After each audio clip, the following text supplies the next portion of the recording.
प्रेमसी यहाँ सबैजनालाई आउनुहोस् हामी सँगसँगै जीविसीको रिट्रिट कार्यक्रममा सहभागी हुनुहोस्। हाम्रो सुरुको प्रार्थना आदरणीय पास्टर बुवाले गर्दै हुनुहुन्छ।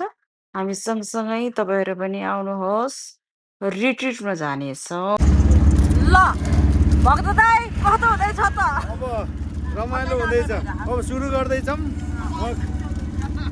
आदर्श हाम्रो खाएको कि थाहा हुन्छ सुविधाले पनि धेरै स्वागत छ। कस्तो हुँदैछ ल भन्नुहोस्। एकदम रमाइलो रमाइलो हुँदैछ है त? ल हेर यता। ल के छ ल भन्नुहोस्।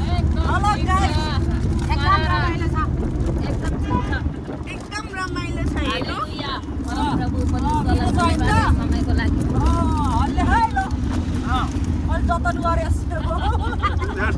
तेरो भाडा नहलाइ हेर यहाँ पुरै सुरेन्द्र दाइ सुरेन्द्र दाइ चाइना बोलाउने होइन अब सुरेन्द्र दाइ दाइ कस्तो भयो त आज? ल हेर्नुहोस् हाम्रो यता बिजोग छ लास्टमा हाम्रो पर्मिला भ्लगर यहाँ छ एकदम एकदम जर्मनी गएर सम्झिन्छ हामी जर्मनी गएर तुम्बी क्या याद करोगे भन्छ अहिले फेरि। ल हेर्नुहोस् यस्तो छ। यो पाप 15 दिनमै फर्किने भेट छैन रोएर भाउजूको मौन दिदीको गाली खान्न त्यसलाई बिहार लाग्छ क्या जति सुटी सम्झिन्छ सुटी हाम्रो लागि हाम्रो यस्तो छ अवस्था ल कति खाने हो त ल पक्का चाचो खाने हो एकदम छ है मेरो बुढो ए बुढो तपाईँ के खानुहुन्न के चाउचाउ चाउचाउ अन्डा उठ्न पनि भेट काट्यो भने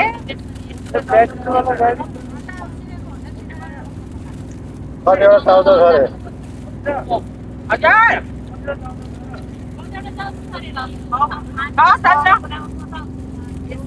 ल भन्छ दाइ बाबु लौ देऊ त दाइ न त्यो त छैन सेल्फी मोडमा छ शिल्पी हानौँला शिल्पी सेल्फी हानौला ल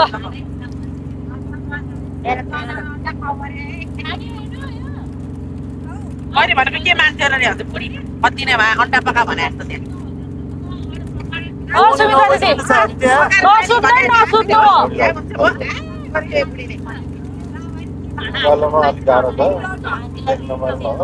अनि कसलाई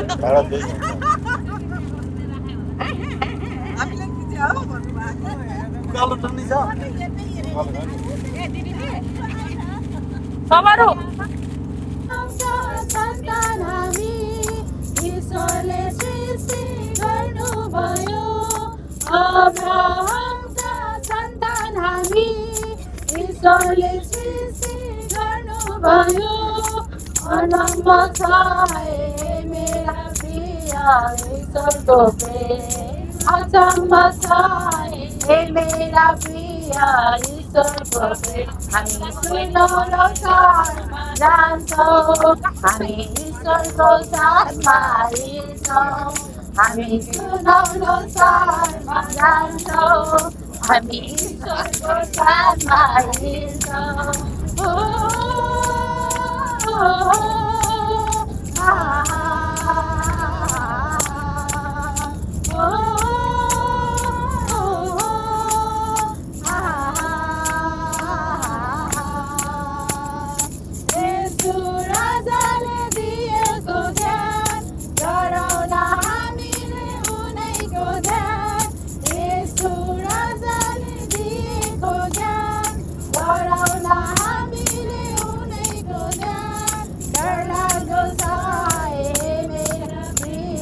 पापी संसार डरलाग्दो छ हे मेरा प्रिय पापी संसार हामी सुन यसरी हेर्नु होला सबैजना खाजा खाने तयारी गर्दैछौँ।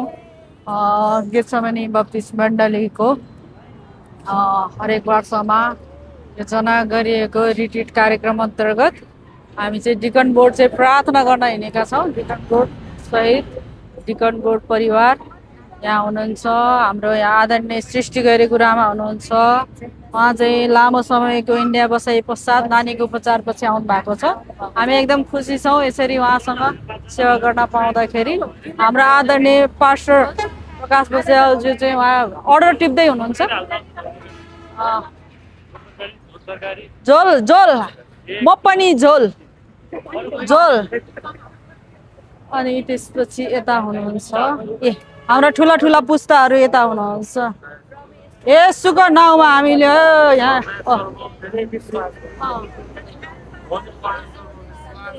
जहाँ उद्धार र मुक्ति हुन्छ त्यता विश्वास गर्नुहोला। अनि यस्तो छ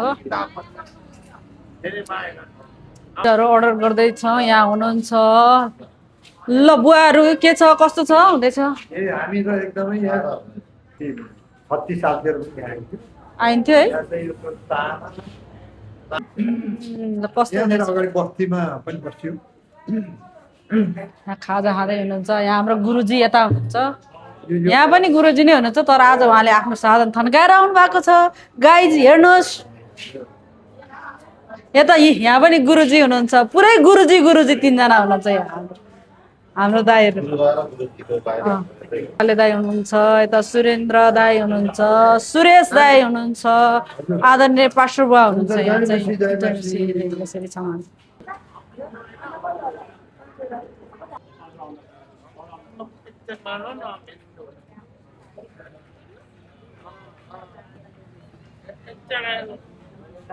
दाई र बुवा झर्दै हुनुहुन्छ ल। ओ बुवा चस्मा झर्यो। हामी यसरी आएको छौँ।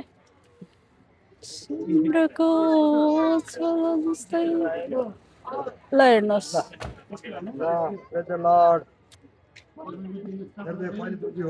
बुवाको पहिलोचोटि है। धन्यवाद छ है। प्रभुलाई महिमा होस्। ल वरदान गरी कुरा थियो फेरि यहाँ देखाउनु भयो। आमेन आमेन। जे गर्नुहुन्छ असलै गर्नुहुन्छ। कहाँ बेबीको माउस हो मम्मीसँग बसी छ। हो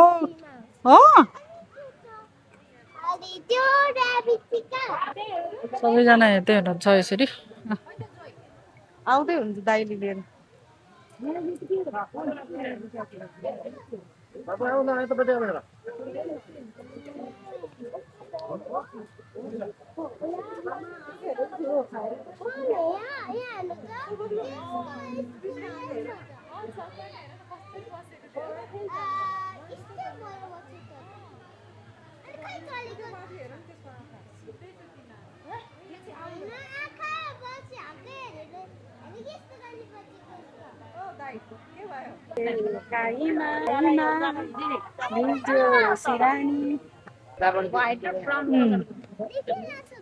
देखिरहेछ। ओ अङ्कलहरूलाई सोध्नु त। उडोस्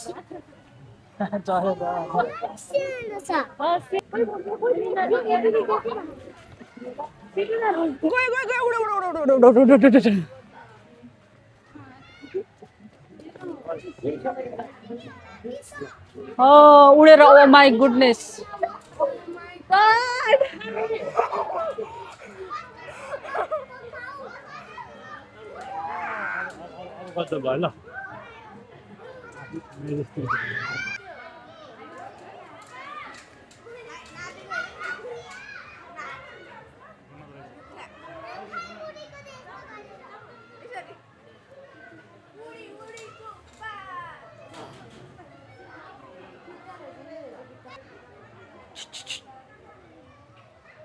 के हो सानो त्यसलाई त्यहाँ लैजाऊ न त्यसलाई लैजाऊ नि त्यसलाई।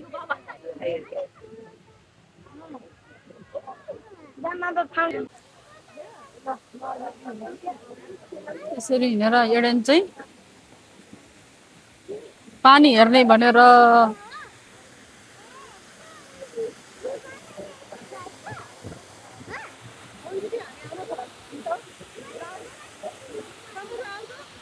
त्यही भएर भिडियो गर्दै हिँडेका छौँ। फोटो फिटिक्कै खिच्न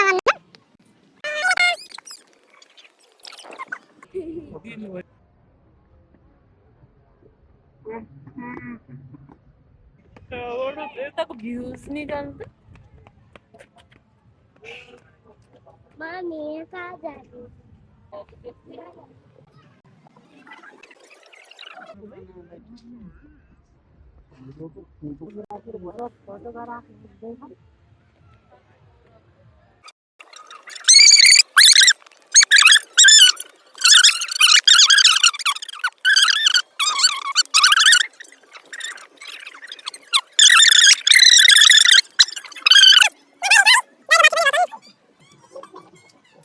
ल टोयलेट जानु मलाई भने यतातिर छ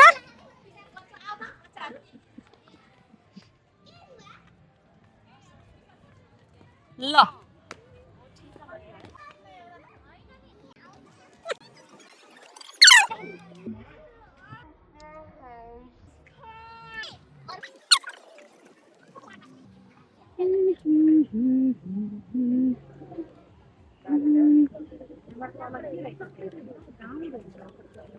यस्तो दामी छ यहाँबाट उब्जन बन्दै रहेछ ल ड्राइगन बोडीहरू खाले खाएपछि राम्रो झ्याङमा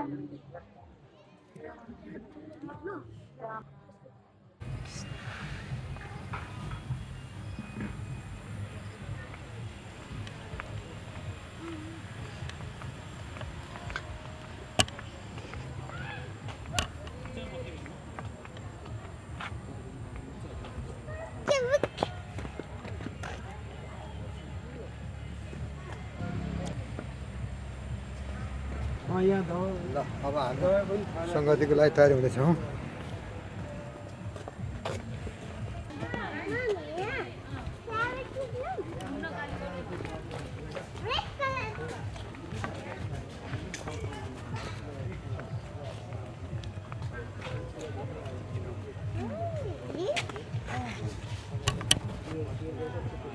यो चाहिँ त ठिक छ ल ल ल हामी यता जाने भयो त्यो आपको भेज जस्तो है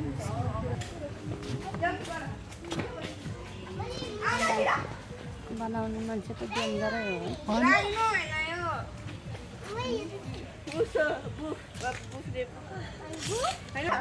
गाडीहरू यस्तै हुन्छ पहिला हामी जन्मिने अगाडि यस्तै थियो पहिलाको गाडीहरू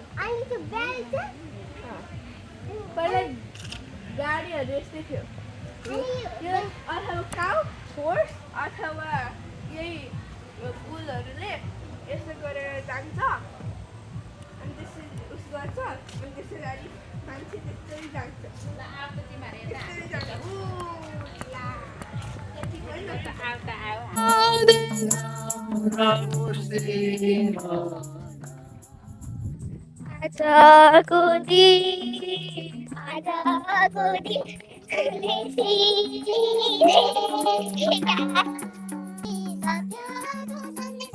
खुसी पार्नु भो खुसी चोहाले खुसी पार्नु भो खुसी पार्नु भो खुसी चोहाले खुसी पार्नु तपाईँलाई धन्यवाद पाएका छौँ तपाईँको अनुग्रहले हामी खुसी हुन पाएका छौँ तपाईँको कृपाको कारण आज हामी स्वस्थ प्रभु धन्यवाद छ अनि प्रभु हामीलाई हामीलाई अधिकार दिनुभयो प्रभु तपाईँलाई महिमा होस् आज हामी साँच्चै नै तपाईँको नयाँ नौलो ठाउँमा आएर तपाईँको हाम्रो आदरणीय प्रकाश दाजुलाई दिन चाहन्छु नसके पनि रिट्रिट भनेको थकाइ मार्ने समय हो जहाँ आफूले आफूलाई फर्केर हेर्ने आफूले आफूलाई पुनर्ताजगी गर्ने समय हो र प्रभु येशू ख्रीष्ट आफूले पनि प्रार्थना गर्ने समय पाउनुभयो र येशूका चेलाहरूले पनि प्रार्थना गर्ने र येशूले गर्नुभएको कतिपय कुरालाई फर्केर हेर्ने आफ्नो सेवकाईलाई फर्केर हेर्ने मौका पाउनुभयो आज हामीहरू पनि रिट्रिटमा हुँदै गर्दा यो रिट्रिटको पहिलो उद्देश्य हेर्छौँ भने हामी एउटा सामूहिक रूपमा पनि यसले हामीलाई बलियो बनाउने काम गर्छ किनभने अरू बेलामा डिकन बोर्डको मिटिङमा हामी को मात्र बसेका हुन्छौँ डिकन बोर्डका मान्छे मात्र हुन्छ तर आज हेर्नुहोस् त हामीले आफ्नो आफ्नो परिवारको एक सदस्य दुई सदस्य सबैले बोकेर लिएर आएका छौँ र यसले सामूहिक भावनाको पनि के गर्छ वृद्धि गराउँछ र यो कुरा चाहिँ प्रभु येशू ख्रीष्टले सिकाउनु भएको भएर आज हामी सेवकाई भनेर कुद्दै गर्दाखेरि जब प्रभु येशू ख्रीष्टले यूहन्ना मारिसकेपछि त्यो माहौलबाट अलिकति फरक लगेर येशूका चेलाहरूलाई फेरि लामो समयसम्म फेरि सेवाकाईमा उहाँ सँगसँगै निरन्तर अगाडि हिँडाउनु भयो। आज तपाईँ र हामी पनि एक हिसाबले हेर्छौँ भने रिट्रिट कहिले चाहिन्छ भन्ने कुराहरू चाहिँ पास्टर बुवाले पनि बुझिदिनुपर्छ। जसरी येशूले बुझ्नुभयो, आफ्नो चेलाहरूलाई लिएर जानुभयो, आज हामीले पनि समयअनुसार, आवश्यकताअनुसार, माहौलअनुसार कहिलेकाहीँ रिट्रिटको यो आयोजना गर्न पनि जान्नुपर्छ। र परमेश्वरलाई धन्यवाद दिन चाहन्छौँ कि हामीले गर्नुपर्ने र हामी जानुपर्ने हरेक कुरा भएर हाम्रो प्रभु येशू ख्रीष्ट जो सिद्ध ईश्वर, सिद्ध मानिस हुनुहुन्छ, उहाँ जानुभएको छ। हाम्रा दुखाइ, हाम्रा भोगाइ, हाम्रा आत्मिक आवश्यकताहरू, हाम्रा कमी कमजोरीहरू सबै उहाँले बुझ्नु भएको छ। र त्यही कारणले गर्दाखेरि आज हामीलाई पुनर्ताजगी हुनको लागि उहाँ आफैले पनि एकान्त ठाउँमा जानुपर्ने कुराहरू र त्यसपछि आएर केही थकाइ मार भन्नुभएको छ। एकान्त जाउँ मात्र होइन, थकाइको महत्त्वको विषयमा पनि उहाँले बताउनु भयो। र प्रभु येशू ख्रीष्टले यो थकाइको महत्त्वको विषयमा बुझाउँदै गर्दाखेरि मानिसको मात्र महत्त्व उहाँले आफ्नो पूर्ण मनुष्यता मात्र देखाउनु भएको छैन, तर जसरी परमेश्वरले 6 दिनसम्म काम गरेर 7औं दिनमा विश्राम गर्नुभयो, प्रभु येशू ख्रीष्टले पनि त्यो विश्राम चाहिन्छ भन्ने कुरालाई पूर्ण ईश्वर र पूर्ण मानिसको रूपमा आफ्नो चेलाहरूको बिचमा र आज हाम्रो लागि पनि त्यो एउटा मार्ग, त्यो एउटा मार्गदर्शन गरेर गइदिनु भएको छ। र यो रिट्रिटको समय जस्तै हामी यहाँ बस्छौँ, यो खेर गएको समय होइन, तर यो चाहिँ अझै बेलामा गाडी एकदमै तात्यो भने के गर्नुहुन्छ सुरेन्द्र दाइ? सेलाउनुहुन्छ। सेलाएन भने के हुन्छ? कमाइ गर्न आएको मान्छे म यो गाडी तातेर के हुन्छ त भनेर सुरेश भिनाजु गाडी तातेर के हुन्छ भने भक्त दाइ गाडी तातेर के हुन्छ भने ताते गर्न दिनुभयो। काम गर्ने हो, गाडीको काम भनेको कुद्ने हो, कुद्ने गाडी नकुदेर हुन्छ भनेर कुदाइराख्नु भयो भने गाडी के हुन्छ? बिग्रिन्छ। उस्तै पऱ्यो भने गाडीको के बिग्रिन्छ? इन्जिनै बिग्रिन्छ। आज हामी सेवाकामा भइरहेका मान्छेहरू पनि सेवाकाई कुद्नुपर्छ, तर बेलामा थकाइ मारेर पानी हाल्न पनि जान्नुपर्छ। र त्यो पानी भन्ने हिसाबले हामी हेर्छौँ भने प्रार्थनामा, अनि एक हिसाबले आफूलाई फेरि पुनर्ताजगी गर्दै प्रभुमा समर्पण गर्ने काम, थकाइ मार्ने काम, यी सबै कुराहरू के हुन्छ? थकाइ मात्र मार्यौँ, पानी नै हालेनौँ भने पनि त्यसले के गर्छ? गाडीलाई खासै केही राम्रो त गर्ला, तर त्यसले जति राम्रो गर्नुपर्ने त्यति राम्रो गर्दैन। र आज हामी थकाइ मार्ने मात्र होइन, तर सँगसँगै प्रभुमा प्रार्थना गरेर प्रभुको पानीबाट पनि हामी के गर्नुपर्छ? भरिनुपर्छ। र हामी त अरूलाई दिने मान्छेहरू हौँ भने रित्तिन चाहिँ हुँदैन, हामीले आफूलाई भर्न पनि बिर्सन हुँदैन। र अब हामीले हेर्छौँ भने यो रिट्रिटको समय भनेको मैले 13 मिनटको समय लिँदैछु। रिट्रिटको समय भनेको चाहिँ हामी पुनर्ताजगी हुने र प्रार्थना गर्ने समय पनि हो। अन्तिममा मैले आजको यो वचनलाई राख्दै गर्दाखेरि रिट्रिट भनेको के रहेछ? मैले भनेअनुसार रिट्रिट हामीले हेर्दै गर्दा यो चाहिँ आत्मिकीय रूपमा हामी आफैलाई जागृत गराउने समय हो। सँगसँगै यो भनेको थकाइ मार्ने र पुनर्ताजगी हुने समय हो। त्यस्तै गरेर हामीले विगतलाई फर्केर हेर्ने र अगाडिको बाटोको लागि बाटो पहिलाउने समय पनि हो नि। सँगसँगै यसले मैले भने नि, हामी वर्षभरि सबैभन्दा बढी झगडा हुने ठाउँ मण्डलीमा भनेको डिकन बोर्डै हो। किनभने राम्रो कामको लागि हामी घस्रिँदै गर्दाखेरि कहिलेकाहीँ त्यो घस्रनले हाम्रो मनमा तितोपनहरू आएको हुन पनि सक्छ। र यस्तो रिट्रिटहरूले त्यो घस्रनलाई पनि कम गराउने काम गर्छ र सँगसँगै हामीलाई सामूहिक रूपमा एकतामा बाँध्ने काम पनि गर्छ। आउनु छोटो प्रार्थना गरौँ। धन्यवाद जीवित परमेश्वर पिता, हामी आज यहाँ आएका छौँ र जसै हामी यो रिट्रिटमा आएका छौँ, हामी प्रार्थना गर्दछौँ। हामी डिकन बोर्ड अनि परिवारहरू मिलेर आएका छौँ। यो समय भनेको हाम्रो लागि हुँदै अगाडि बढ्ने समय हो। यो समयलाई पूर्ण रूपमा उपयोग गर्नलाई हामी प्रत्येकलाई शक्ति, सामर्थ्य, ज्ञान, बुद्धि, सुझबुझ पनि दिनुभएको होस्, ताकि यो समयको अधिकतम उपयोग गरेर अन्तिममा हाम्रो जीवनलाई, हाम्रो शरीरलाई, हाम्रो आत्मालाई तपाईँकै सेवामा प्रयोग गर्न सकेका हौँ। सबै बिन्ती पुकारा हाम्रो प्रभु येशू ख्रीष्टको उच्च अनि पवित्र नाममा, आमेन। सबैलाई जय मसीह। जिम्मेवारीमा हामी कहाँनिर चुकेका छौँ, कहाँनिर हाम्रो बलियो पक्षहरू छ, हामी थाहा गरौँ। अनि यो समय चाहिँ विशेष गरी हामी आफैलाई चाहिँ पुनर्ताजगी हुने कुराहरूदेखि लिएर रिभ्यू गर्ने कुरा, होइन, पुनरावलोकन गर्ने हामीलाई दिएका जिम्मेवारीहरू हामीले कसरी निभाइरहेका छौँ, हाम्रो पास्टरको जिम्मेवारीहरू, सचिवको जिम्मेवारीहरू, कोषाध्यक्षको जिम्मेवारीहरू, सदस्य भएर हामीले निभाइरहेका कर्तव्यहरू के छन्, एउटा टिममा रहेर हामी कतिको मजबुत हुन सकेको छ, एकअर्काको भार उठाउनको लागि हामी कति खुसी छौँ, कति हामीले उठाउन सकेका छौँ, त्यो कुराहरू विचार गरौँ। एउटा टिम हो, जहिले पनि टिम वर्क हो यो। अनि आज जसरी अघि नै पास्टरले पनि भनिसक्नु भएको छ, यहाँ परिवारलाई बोलाउनुको उद्देश्य पनि जीवनबाट गरेको कामहरू लाई एकचोटि निहाल्नको लागि अनि जसरी यहाँहरूले डिकनबोटमा रहेर परिवारलाई पठाउनु भएको छ, कति पारिवारिक समयहरूलाई पनि काटेर होइन मण्डलीको अनि परमेश्वरको महिमाको लागि तपाईँहरूले परिवारलाई छोडिदिनु भएको छ। एउटा धन्यवाद दिनलाई पनि परिवारले हामीले यहाँ सामेल गरेका छौँ र परिवारले गर्नुभएको कामहरू पनि यसो अवलोकन गर्नको लागि पनि हामीले यसरी परिवारलाई बोलाएको अवस्थाहरू पनि हो। अनि हामी एकदम परिवारप्रति पनि डिकनबोट एकदम धन्यवादी छौँ, किनभने यहाँहरूले यसरी अगाडि बढ्नको लागि रोकटोक नगर्नुभएको कारणले आज मण्डली यहाँसम्म वृद्धि हुन सकेको छ। अनि एकदमै हाम्रा सोह्र समय चाहिँ हामी आफैलाई मूल्याङ्कन गरौँ होइन, हाम्रो जिम्मेवारीमा हामी कहाँ चुकेका छौँ, कहाँ हामी बलियो भएका छौँ, कसरी हामीले एकअर्काको लागि हामी बाध्य बनेका छौँ कि एकअर्काको बोझ उठाउन सकिरहेका छौँ कि कसरी हामी अझै पनि मिलापमा एकअर्कालाई सहन गर्दै। परमेश्वरको वचनले पनि हामीलाई त्यही भन्छ कि एकअर्काको भार उठाउनको लागि हामी एउटै शरीरका अङ्गहरू हौँ। त्यही भएर हामीलाई आफ्नो आफ्नो हेर्ने काम, देख्ने काम, हिँड्ने काम, हामीले जे कामहरू हामीलाई दिएको छ यो शरीरलाई मण्डली परमेश्वरको शरीर हो। अनि उहाँ चाहिँ हाम्रो शिर हुनुहुन्छ, मण्डलीको शरीर सबै कुरा बलियो हुनको लागि हाम्रो पक्षबाट हामीले गर्न पनि सबै कुराहरूमा हामी रहन सकौँ अनि आफैलाई पनि एउटा शक्तिमा फेरि पनि परमेश्वर नयाँ बल र सामर्थ्यमा हामीलाई हुर्काउनु भएको होस्, अगाडि बढाउनु भएको होस् भनेर पनि हामी विशेष हाम्रो आफ्नै लागि यो समय प्रार्थना गर्नेछौँ है। हामी आफूलाई हेर्नेछौँ, परमेश्वरमा हामीले क्षमा माग्ने कुराहरू छ भने, हामी कमजोर भएका छौँ भने, अस्ति पनि हामी भन्दै थियौँ हामी कति एकदम असक्षम अब एकदमै गाह्रो भएको दुर्बल अवस्थाको मानिसहरूलाई देख्छौँ अनि हामीले भन्यौँ प्रभु तपाईँले दिनुहुने शक्ति भएसम्म तपाईँको सेवा गरौँ है। एक दिन खाटमा बस्ने समयहरू पनि हामीलाई आउँछ, र त्यो समय अगाडि नै हामीलाई कहिले पनि थाक्न नदिनुहोस्, हामी बलियो हुन सकौँ, परमेश्वरको बल र सामर्थ्यले हामीलाई भर्नु भएको होस् भनेर हामी त्यसरी मनमा नै हामीले मुखले प्रार्थना गर्दै हिँड्यौँ है। त्यो समयहरूको लागि पनि हामी तयार रहनको लागि परमेश्वर हामीलाई बल दिनुभएको होस्, ताकत दिनुभएको छ र हामी प्रार्थना गर्नेछौँ है।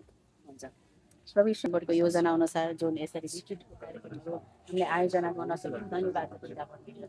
हामी आफैलाई निहाल्दछौँ पिता परमेश्वर, तपाईँले दिनुभएको जिम्मेवारी जति छ हामी जान्दैनौँ हामीले सही गरेका छौँ गलत गरेका छौँ, तर हामीले आफैलाई कहिले पनि छल्न सक्दैनौँ। हामी आफैलाई हेर्न सकौँ पिता परमेश्वर, हाम्रो कुन पक्षहरू कमजोर छन्, त्यो कमजोरीहरूलाई हामी प्रभु तपाईँ महान रहेर बलियो हुँदै तपाईँ जिउँदो परमेश्वरमा अगाडि रहनलाई तपाईँले सहायता हामीले गरेका हामीलाई गर्न सकेका मण्डलीमा जति पनि कुराहरू छन् हामी तपाईँलाई धन्यवाद दिँदछौँ। शक्ति र सामर्थ्य